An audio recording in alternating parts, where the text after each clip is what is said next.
जिन्होंने आजादी के आंदोलन को कुचलने का काम किया।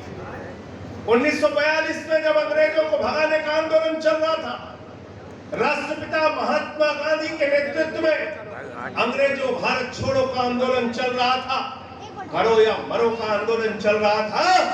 उस समय जिन्ना की पार्टी के साथ सरकार में अगर कोई बैठा हुआ था तो 42 में बैठे हुए थे श्यामा प्रसाद मुखर्जी, जिन्होंने अंग्रेज गवर्नर को चिट्ठी लिख के कहा था इस आंदोलन को कुचल देना चाहिए, इस आंदोलन को खत्म कर देना चाहिए। एक तरफ वो लोग हैं जिन्होंने देश के साथ गद्दारी की है और एक तरफ अन्ना हजारे के आंदोलन के कोख से निकली हुई आम आदमी पार्टी है जो इस देश के आम आदमी के लिए काम कर रही है। केजरीवाल के सिपाही बनने का में तब के निकले।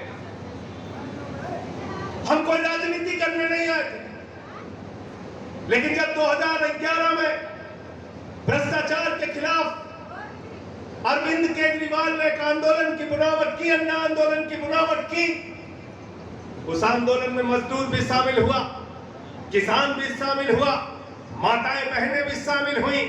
और मुझे तो याद है छोटे छोटे बच्चे हाथ में तिरंगा लेके सड़कों पर निकले थे और उन्होंने कहा था भ्रष्टाचार भगाना है और जन लोकपाल बिल लाना है। ये नारे के साथ हम लोग आंदोलन में आए। दोस्तों, उस आंदोलन को मजाक बनाने का काम कांग्रेस पार्टी और भारतीय जनता पार्टी ने किया। कहते थे अरे जन लोकपाल बनाना है, लोकपाल बिल पास कराना है तो विधानसभा में आओ, लोकपाल पास कराना है तो संसद में आओ, लोकपाल पास कराना है, कानून बनाना है तो राजनीति में आओ। उनकी इस चुनौती को स्वीकार करने का काम 5 फुट 6 इंच के उस इंसान अरविंद केजरीवाल ने कहा। उन्होंने कहा हाँ हम राजनीति में आए। 2013 में हमारे ऊपर लोग हंसते थे, कहते थे टोपी वाले इनकी तो जमानत जब्त हो जाएगी। एक नेता इस समय दुनिया में नहीं है, उन्होंने कहा था 6% वोट आ गया तो राजनीति से संन्यास ले लूंगा। पहले चुनाव में 2013 के अंदर आम आदमी पार्टी की 28 सीटें आई और दिल्ली में आम आदमी पार्टी का परचम लहराया हमारी 49 दिन की सरकार में। ऐसे कारनामे, इतने अच्छे काम।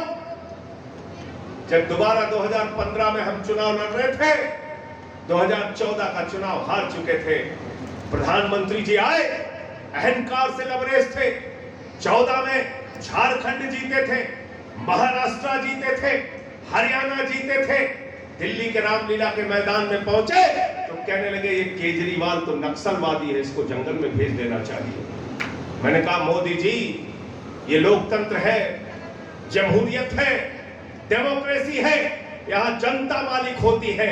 जनता जिसको चाहती है वो विधानसभा में जाता है, जनता जिसको चाहती है वो जंगल में जाता है। दिल्ली की जनता ने 67 विधायकों के साथ केजरीवाल को विधानसभा में भेजा और 3 विधायकों के साथ भारतीय जनता पार्टी को जंगल में भेजा। 2017 में पंजाब में लड़ने गए, पहले चुनाव में मुख्य विपक्षी पार्टी हम लोग बने। 22 सीटें आम आदमी पार्टी की पंजाब के अंदर आई और उसके बाद 2020 का चुनाव हो रहा था, फिर से भाजपा इसी हथकंडे को अपनाने लगे। नफरत नफरत नफरत, हिंदू मुसलमान। लेकिन दिल्ली की जनता ने उस नफरत की राजनीति को फिर हराया, तीसरी बार हराया और 62 सीटें देके आम आदमी पार्टी की सरकार बनाने का काम।